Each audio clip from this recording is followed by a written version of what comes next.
Hi, my name is Garrett. I'm one of the group's pastors here at Canyon Ridge, and today I'm going to talk to you a little bit about how do you find an apprentice? Well, we're going to look at a few things here that will hopefully be some tips to help you spot that next apprentice for you as a leader. The first one is look at the members inside your group and just try to figure out who in your group has some leadership skills. Look at them. One of the things is sometimes when you're leading a group, you'll have people who kind of challenge your authority. We're not talking like the people who are always negative and doing stuff, but the people who they're passionate about leadership and maybe they see little ways that you could improve or that things could happen. Sometimes those people are great apprentices because they're people who already have a passion and giftedness for leadership. Then there's those people who are potential leaders and they get frustrated because they do have those leadership gifts and they just aren't able to lead. Well, if there are those people in your group, then go ahead and reach out to those people. Let those people be your apprentice so that you can be bringing them up. In Luke chapter 6, it says that before Jesus selected his 12 apostles or disciples, he went out the day before and he prayed. So that's what we want you to do. Pray about who is going to be your apprentice. Pray that God will provide an apprentice for you. If you do those things, it's only going to help you to be able to find the right apprentice for you and your group. The next thing is look for people who embrace the small group vision. Look for people who are wanting to see small groups expanded, who are actively participating in your group and who love what group life does for them. Those are great people to pick as apprentices because they already have a passion for leading and for groups. The next one is observe people in your ministry as they perform tasks or work with people, because see, you want somebody who is actually able to work with people and to guide them and to lead them, who already has some of that giftedness. So if you see some people who are able to work with others, that's a great sign of somebody who could be a possible apprentice. The next thing that we want you to do is to give them additional ministry opportunities and responsibilities. Maybe you see somebody who might have that potential. Well, try giving them some things to do within your group. Hand off some tasks to them and see how they follow through with it. See how they do with the things that you give them.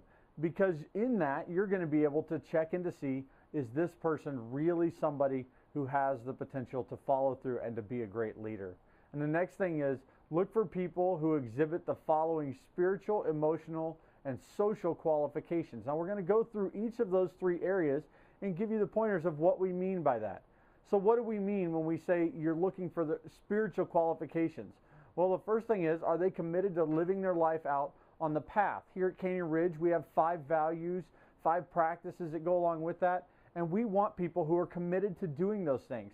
We want people who are tended to being a part of worship. We want people who are going to show up to your group regularly and be a part of group life. We want people who are serving and doing those kind of things. We want somebody who has a regular quiet time and somebody who understands our outreach philosophy and that we're trying to join with God and to seek and save the lost and to reach out to people who aren't connected with God yet.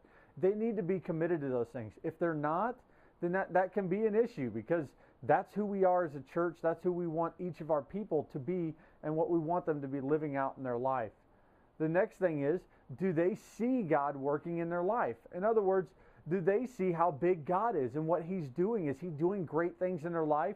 Is He doing even little small things, but they're recognizing it? If they're not doing that, it shows that maybe they're not as connected with God as they need to be. You maybe want to encourage them in that as a group leader, but that doesn't necessarily mean that they're qualified spiritually to be an apprentice. Are they self-feeders? And what we mean by this is, are they somebody who they can find ways to feed and nourish their own spiritual life? Whether it's through their quiet time, their daily time in God's Word and their prayer, or reading the right books or doing different things. Are they able to feed and to help themselves grow spiritually without having to be fed by somebody else?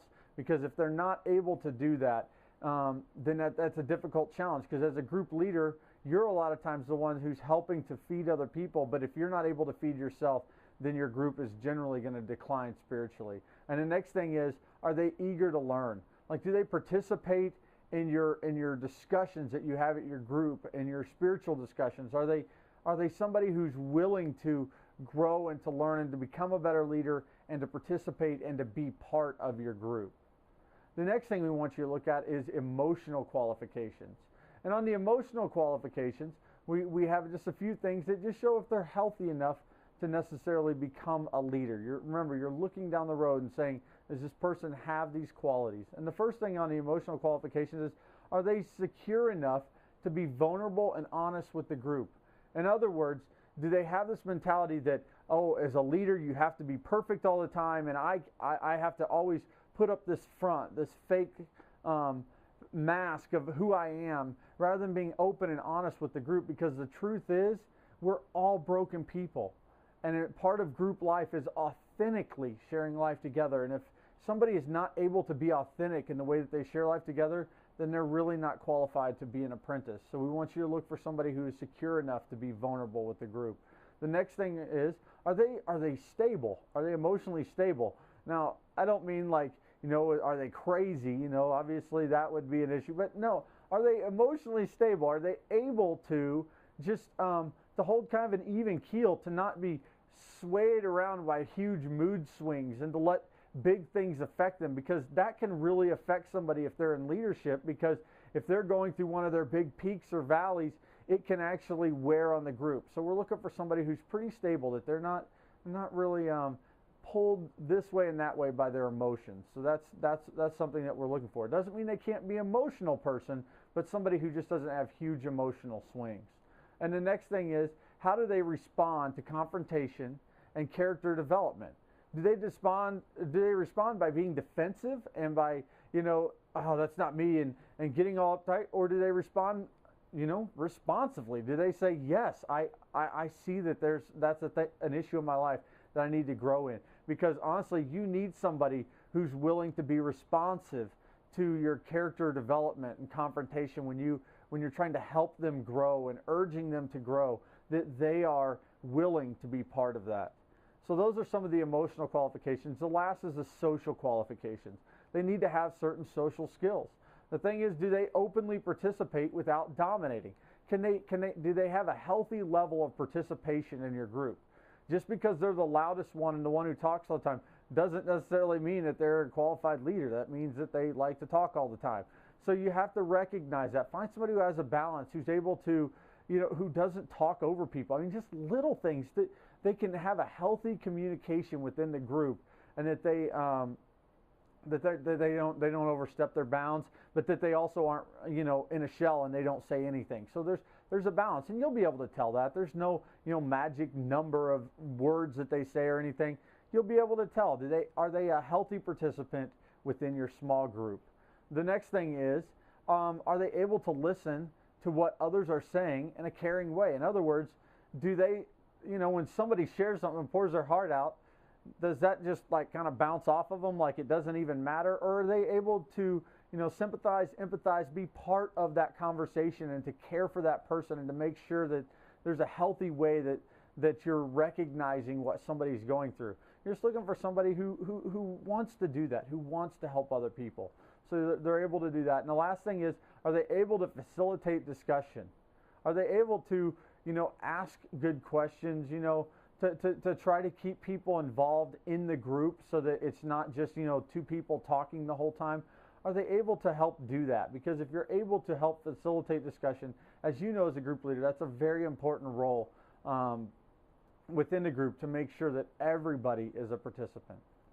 Okay, so these were some of the qualifications, some of the things that you're going to look for when you're looking for an apprentice. I hope it's been helpful. And if you find an apprentice, after going through this, you find an apprentice, check out our other video on how to develop that apprentice spiritually and how to help them develop, because that's another great video that's like your next step. Now that you've identified an apprentice, take them to that next level. We hope that your group does well, and we thank you for watching. Thank you, and God bless.